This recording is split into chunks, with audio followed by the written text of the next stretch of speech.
Hello EXL, this is your Image 2000 and we're going to be going over it with you real briefly here. Let's go ahead and start with the controls.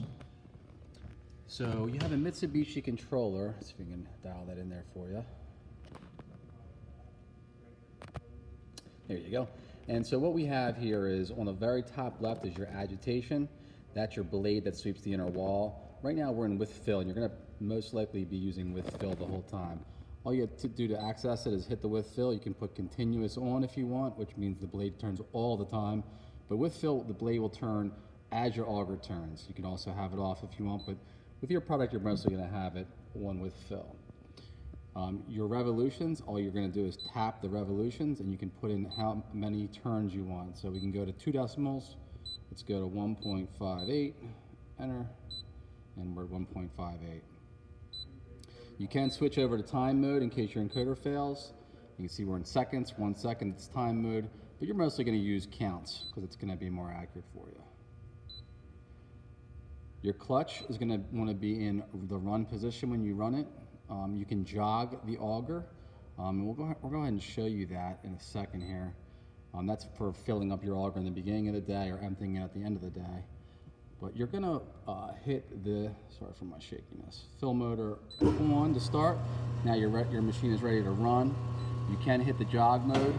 That, you can hear the auger turning now. So the jog is going in the beginning of the day or the end of the day. It's just turning automatically, it bypasses everything. We're gonna go on the run mode.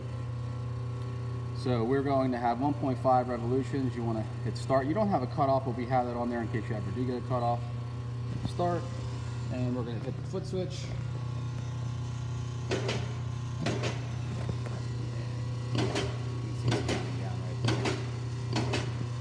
The blade is turning at every turn. Production counter. You can, for the production count, you're going to just hold it in for a time, and it goes back to 0. That's how you're going to reset that. That's your production counter. So that's the controls. That's pretty simple stuff. Let's see if we can focus this in for you. So we have the pads on the bottom. They're the leveling pads. As you can see, you got 4 of those. So you want to make sure the machine's level when you get it in.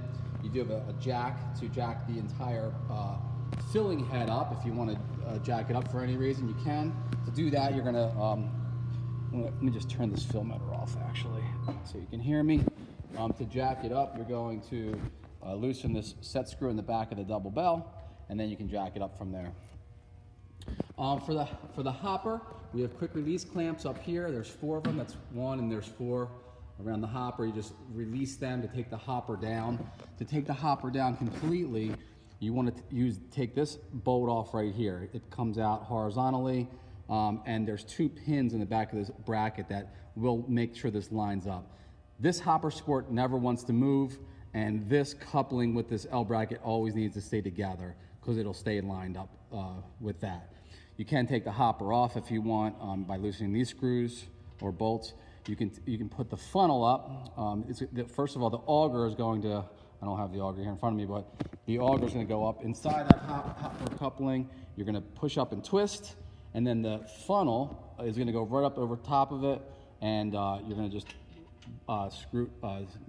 tighten the bolts up to tighten it up. You want to make sure that the auger is down at the very bottom of that funnel, almost touching the lip, but not quite touching. So if you have to adjust inside this hopper, I don't know if you can see it or not, probably not, but inside, there it is. There's the auger shaft, and there's a slot at the very top of that to move that up and down. So you can raise and lower that auger shaft, and again, you want to make sure that auger is right down at the very bottom of the funnel, almost touching. This is your fill head up here. So you have the fill motor in the very back of the machine right there. That's what's turning the belt up top. There's a clutch brake inside that fill head, right basically in the front section of it with an encoder. Again, the encoder is counting down, so if that ever goes bad, it's inside this fill head. There's also a gear reducer and motor that drives your chain, which is driving the blade inside this hopper. And let's just go to the very back. If you're ever going to work on this machine, you want to make sure this is off completely. That turns everything off. When you bring power to it, you can see we're bringing power to L1, L2, L3. It's 223 phase. with the ground. Up here you have your contactors and overloads. These can trip. One's for your fill motor, one's for your agitation motor. So if your motors don't work for some reason, come back here and check to make sure they didn't trip. You hit the blue button to reset it. We have a transformer right there, which you don't really need to touch, and that's your switch back there.